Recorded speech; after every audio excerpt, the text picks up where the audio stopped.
খিচুড়ি ভাত খাও ঠেলে ওজন কমে গেলে খিচুড়ি ভাত খেলে ওজন যাবে এক বেড়ে।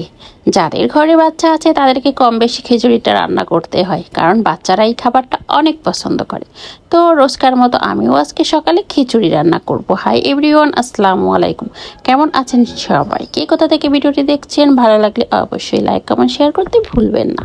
চাল আগের থেকেই ধুয়ে রেখে দিয়েছিলাম, আর সঙ্গে আমি একটু পেঁয়াজ রসুনটাকে ভেজে দিলাম, তাহলে খিচুড়ির স্বাদটা অনেক গুণ বেড়ে যায়। বাচ্চারা এমন খিচুড়িটাই আমার পছন্দ করে, তার জন্য আমি ভালোভাবে সব কিছু মিশিয়ে বসিয়ে দিচ্ছিলাম। দেখেন ঝরঝরে খিচুড়ি হয়ে গেছে। তারা আবার লেটকা খিচুড়ি পছন্দ করে না, একটু ঝরঝরে পছন্দ করে। তো খিচুড়ি রান্না হয়ে গেল, তো দেখতেই পারছেন কত সুন্দর লাগছে। তারপর সঙ্গে আমি ডিম ভাজি করে নেব, তার জন্য আমি 2টা ডিম ভেঙে নিলাম, নিয়ে সুন্দর মতো ফেটিয়ে নিচ্ছি আর কি, যাতে ভালোভাবে মিশে যায়। তারপর প্যানে বসিয়ে দিলাম ডিম ভাজি। এটা পৃথিবীর সবচেয়ে কঠিন রেসিপি, যারা পারেন না তারা এখান থেকে দেখে নিতে পারেন কিভাবে ডিম ভাজতে হয়।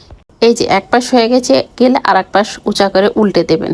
তারপর মানুষ যে কয়জন থাকে সে কয় ভাগে ভাগ করে খাবেন, বুঝছেন? ভাগ করে খেলে সবার ভিতরে ভালোবাসা মহব্বত বাড়ে, তাই সবসময় খাবার ভাগ করে খাবেন।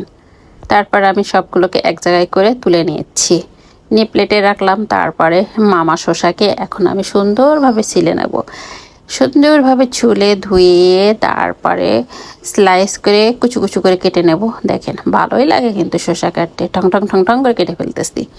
খুবই সফট আর কি শসাটা, আর ছুরিটাও ধারালো ছিল, তো সাজাতে আমার ভালোই লাগে। তারপর সঙ্গে একটু লেবু না হলে হয়, খিচুড়ির সাথে তো লেবু অবশ্যই লাগে।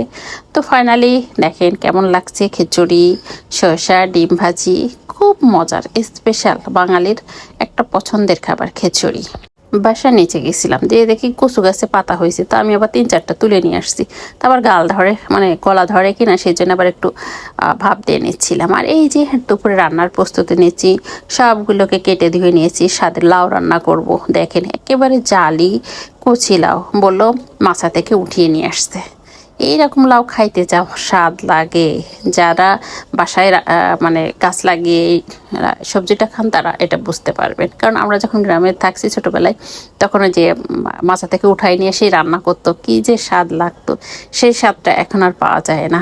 স্বাদের লাউটা অনেক জালি ছিল, সেটা দেখলেই বোঝা যাচ্ছে। কাটতেছে একেবারে খুব দ্রুতই কেটে যাচ্ছে, মানে এত সফট।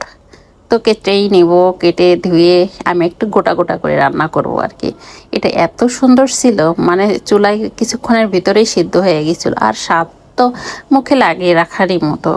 আর লাউ খাওয়াটা শরীরের জন্য অনেক উপকারী, কারণ লাউয়ে প্রচুর পরিমাণে পানি থাকে।